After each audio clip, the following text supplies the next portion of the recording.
துபாயில நேத்து harvest festival நடந்துச்சு. நம்ம ஊர்ல எப்படி சேது பண்டிகை கொண்டாடுறோமோ, அதே மாதிரி இங்கேயும் வந்துட்டு கொண்டாடுவாங்க.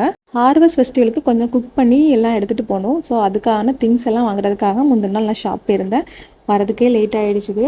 3 கிலோ மாங்காய் வாங்கியிருந்தேன். ஸோ, அதெல்லாம் ஃப்ரெண்ட்ஸ் வந்து நாங்க கட் பண்ணி தரோம் அப்படின்னு சொல்லியிருந்தாங்க. ஸோ, அவங்க எல்லாம் கட் பண்ணி குடுத்தாங்க. எல்லாமே வந்து செஞ்சு முடிச்சுட்டு, பாட்டில் எல்லாம் வாஷ் பண்ணி போட்டிருந்தேன். அதுக்குள்ளே என் ஹஸ்பண்ட் வந்து அதுக்கான லேபிள் எல்லாமே வந்து ரெடி பண்ணி கட் பண்ணி வச்சுட்டாங்க. ஸோ இதெல்லாம் முடிக்கிறதுக்கே 12:30 ஆகிடுச்சிது. அதுக்கப்புறம் மார்னிங் 3:30க்கு எழும்பலான்னு படுத்தது. பட் எழும்பவும் முடியல, ரொம்ப டயர்டாகிட்டு 4:30 ஆகிடுச்சிது. அப்புறமா எழும்பி சாம்பார் பண்ணணும். ஸோ டிஃபன் சாம்பார் தான் பண்ணியிருந்தேன். ஸோ பருப்பு, வெங்காயம், கத்திரிக்காய் எல்லாம் போட்டு டிஃபன் சாம்பார் பண்ணியிருந்தேன். ஸோ அதையும் வந்து குக்கரில் எல்லாத்தையும் போட்டு குக்கரில் விசில் வச்சு விட்டாச்சு.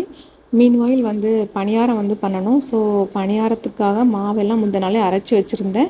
பாகு மட்டும் ஊற்றி மிக்ஸ் பண்ணுற மாதிரி இருந்துச்சு. ஸோ மார்னிங் பாகு காய்ச்சி அதையும் ஊற்றி நல்லா மிக்ஸ் பண்ணிவிட்டு மீன்வாயில் சாம்பார் ஒரு சைடு, பணியாரக்கல் ஒரு சைடு வச்சுட்டு பணியாரத்தை வந்துட்டு சுட்டு எடுக்க ஆரம்பித்தாச்சு. ரெடி பண்ணி வச்ச ஊறுகாயுமே வந்துட்டு பாட்டிலில் ஃபில் பண்ணி எல்லாமே லேபிள்லாம் ஒட்டி வச்சாச்சு. இங்கே சாம்பார், பணியாரம் எல்லாமே ரெடி பண்ணிட்டேன். இதெல்லாம் பண்ணுறதுக்கே 6 ஆகிட்டு அப்புறமா நாங்கள் வந்து ரெடியாகி கிளம்பிட்டோம். ஹார்வெஸ்ட் ஃபெஸ்டிவல் முடிஞ்சதுமே பிரேக்ஃபாஸ்ட் எல்லாருமே சர்ச்சிலே சாப்பிட்ற மாதிரி இருக்கும். ஸோ இந்த பிரேக்ஃபாஸ்ட் ஐட்டங்கள் எல்லாருமே அவங்க வீட்டில் இருந்து எல்லோரும் ஒவ்வொரு ரெசிபி வந்து செஞ்சு எடுத்துகிட்டு வருவாங்க. அதை தான் அங்கே கொண்டு போய் எல்லாருமே வந்து சாப்பிட்ற மாதிரி இருக்கும். அந்த மாதிரி தான் எங்கள் வீட்டு சைட்லேருந்து நாங்கள் டிஃபன் சாம்பார் எடுத்துகிட்டு போகிறோம்.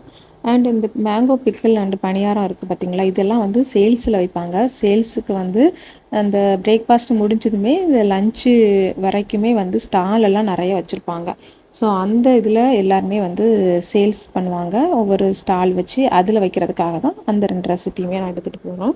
மார்னிங் 7:30க்கெல்லாம் அங்கே வந்து ஸ்டார்ட் ஆயிரும் சர்வீஸு. ஸோ 7:30லேருந்து 9:30 வரைக்கும் சர்வீஸ் நடக்கும். அதுக்கப்புறமா வந்து பிரேக்ஃபாஸ்ட்டு, அதுக்கப்புறம் வந்துட்டு ஃபுல்லாக ஏலம் விடுற அதெல்லாமே ஏலம் விடுவாங்க.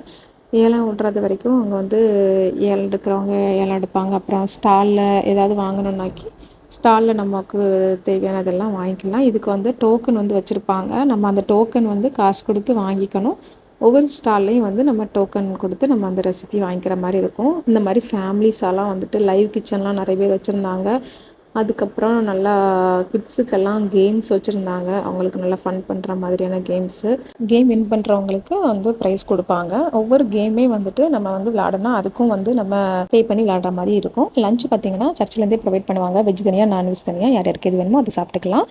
கடைசியாக வந்து ஃப்ரெண்ட்ஸ் அண்ட் ஃபேமிலியோடு வந்து ஃபோட்டோ ஷூட்லாம் எடுத்துகிட்டு லஞ்ச் முடித்ததும் எங்களுக்கு ஐஸ்கிரீம், குலோப் ஜாம்லாம் கொடுத்தாங்க. அதையும் சாப்பிட்டுட்டு வீட்டுக்கு கிளம்பிட்டோம்.